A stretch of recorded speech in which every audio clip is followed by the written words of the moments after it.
Hello everyone, welcome to the Learning with Iyam channel. My name is Iyam Lynch, and just want to spend just a little bit of time just talking about what kind of the intentions are for this channel. So basically this channel is about learning, taking just different approaches to learning. Mainly it's a way to think creatively in your problem solving approach. So I want this to be more of, we're going to be doing and solving specific types of problems in specific disciplines like math or physics together, but we're going to be thinking about the process as opposed to just getting through the problem for an answer. We're going to be thinking more about the process and thinking about how we can be creative or learning multiple ways of doing things, so you can kind of get a deeper understanding and appreciation, and also hopefully spark your own kind of creative uses and get you to think creatively and think about ways and see the connections for other problems that you may have.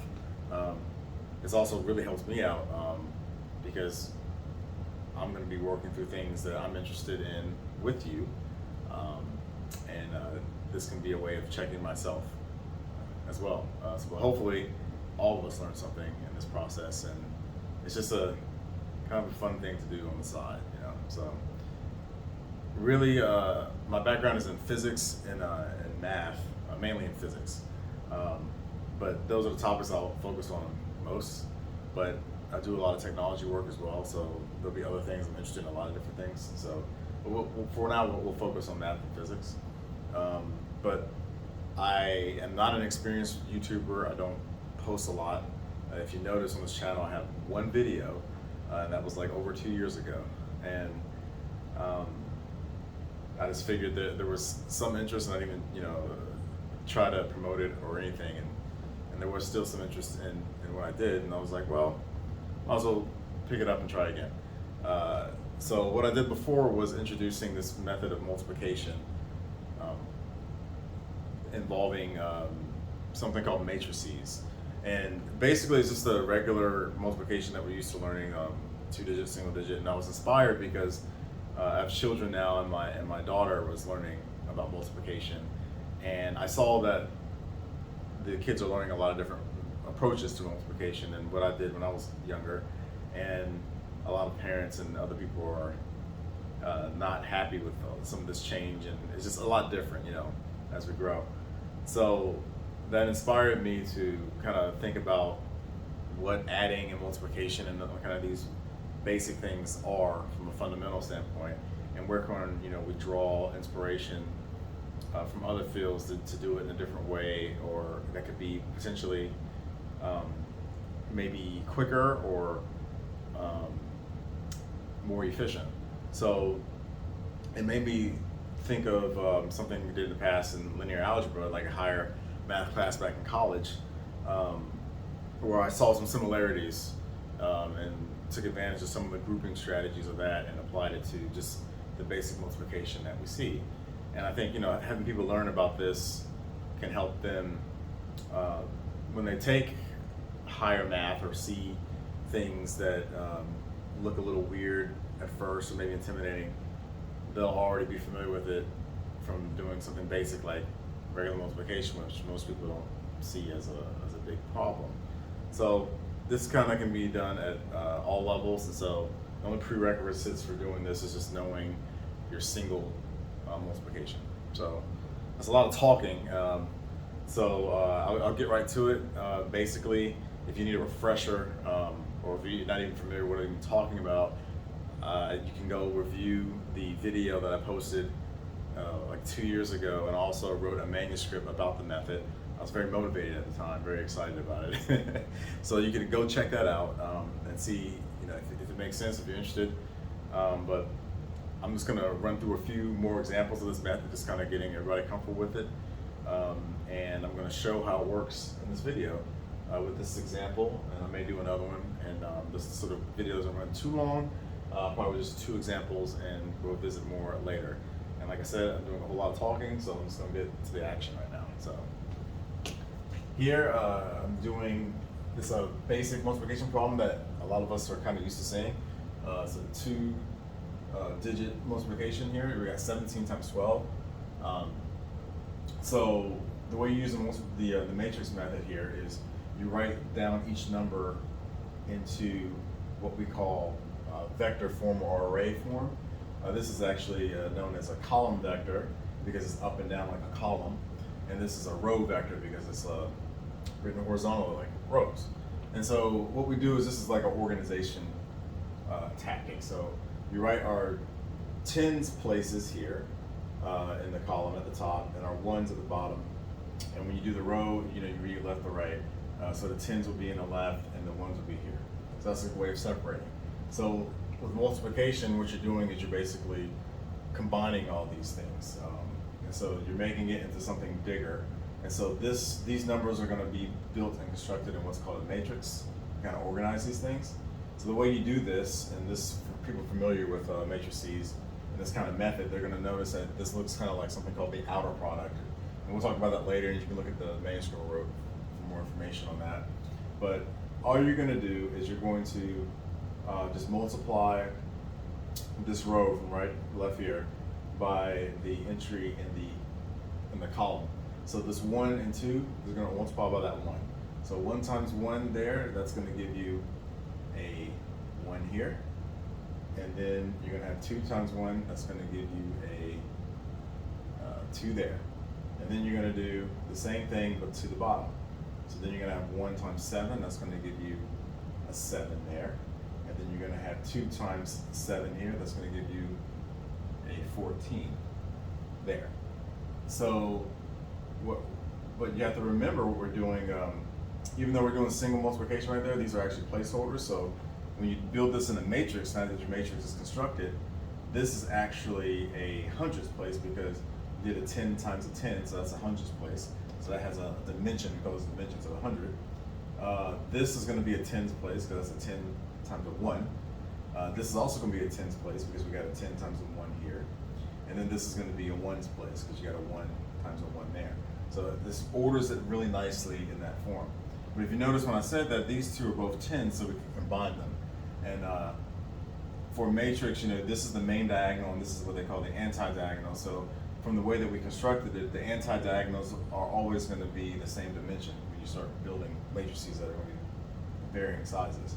So the way you do it is you're just going to combine these together by adding this one to that one. So you're going to move that 2 down. So when I do that, I'm going to rewrite this matrix. I'm going to get 1, and then you're going to have 2 plus 7 there.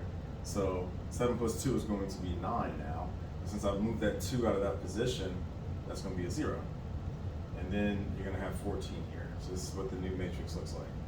So with the matrix, what you want is to write the answer down. You want these to basically be in single digits. So you want to be, 0 through 9 is what you're looking for. Except at the highest position, you can have more because you're going to be starting from that point. So the next step is to get these in single form. So what you're going to do is the 4 is in single form, so I'm going to circle that, and I know that's fine. So I'm going to actually circle it in blue. So you can see that's what that means. We're keeping that digit. Now the 1 is too much. It's too big. So I'm going to move it to the next one. Since that's a tens place, it's going to go to the tens. So it's got to add to that 9. So that's 9 is actually going to become now a 10. But now we know that 10 is actually too big for that position. But 0 is fine, of course. So I'm going to circle that 0. So we're going to keep that 0. But that 1 is too big, so we got to move that 1 here. So now you're going to have a 1 plus 1, which is going to actually give you a 2, right? So we're going to have 2. So the 2 is it's at the top, and it's single digit. It's great. So I'm going to circle that.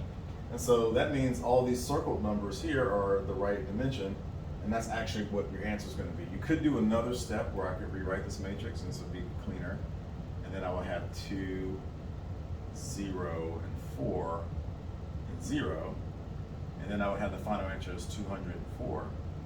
But to save time when you're doing this method, it's just easy to write down these circled answers. So you're going to get 204 because all those are circled, and that's your final answer. So that's how you want to know. This kind of looks slow because I explained it, and it looks a little involved. But as you get the hang of it, it can be done really quickly and is comparable to probably some ways that you've seen before. And it gets really efficient for larger ones when compared to kind of your old ways of doing it. So let's just see with the way that, at least my generation, the way that we learn, if we get the same answer of 204. So I'm going to do 17 times 12, and then I'm going to do 4, that brings that down. You get a 1 there, you get 2, and you get a 3 right there. You gotta add the 0, and you have a 7, and then you have a 1 there, and it looks promising now. 0, 1. Yep, so we got the same answer, 204 and 204, so that checks out, so that's a good thing. So we're consistent in both methods, so that's very promising. So let's try another one real quick. And right now I'll stick with the same number of digits, but you can vary this with the way you would normally do it. But we'll just do a bigger number. How about that? We'll do 65 times 84. Just something bigger, right? So remember the first step here, we're going to write 65 as a column, and then we're going to write 84 as a row. So then we're going to build this matrix. This is going to test my single multiplication ability here. 8 times 6, I hope, is 48. You got 4 times 6 is 24. C. 8 times 5 is 40. Really put myself on the spot here. And then 4 times 5 is 20. All right, so the next step is to line up the same dimensions here. So these have the same dimensions. These are both in the tens place. You got the hundreds, the tens, and the ones. We're going to combine those. So this new matrix we're going to write down is going to be 48. And then 24 plus 40 is going to give you a 64, right? And then that's going to be 0 because we just moved that down, right? It said slid right down. And then we have 20 here. Now these are, all of them are too big. So we have to do the shifting around like I did before. Whoops. Oh, look at me dropping everything. That's how you know, I'm not experienced. But we're going to circle the 0 there. And that 2 needs to go over to the other side. So we're going to move this over. And so 64 plus 2 is going to be 66, right? So I'm going to circle, so I can mark that out, and now I'm going to circle that 6, because the 6 now is in a single digit, and so it's in the right position, it can stay, but that 6 is too big, so it needs to go up to that top position. So then you're going to get 48 plus 6. So 48 plus 6 is going to give us 54, like that. And so here, because 48 plus 6 is 54. Now, since 54 is the largest and the largest space in the hundreds, we're just going to leave it like that. So I'm going to circle both of those because there's nowhere else to move it. And so if I did all the multiplication right, the answer should be 5,400, let's see, 60. Yeah, 5,460. So let me check that. Actually, I'm going to grab a calculator. I'm going to see if that's the right answer. So we had 65 times 84, and that gives us 5,460, as you can see here, hopefully. Yeah, 5,460. So the good thing is this works. So you guys can just practice with whatever number you come up with. But I'll put out a few more videos on this. Using larger numbers, mismatch, maybe like a number of 3-digit with a 2-digit, all these kind of different kind of combinations, and also maybe some abstract configurations where you can actually use this with algebra. I've done that before, or in expansions. So I'll talk about that too. But yeah, we'll do a few more, and hopefully, if you guys like this, please give a thumbs up and subscribe and all that YouTube stuff. But if you're interested, just let me know in the comments. Thank you.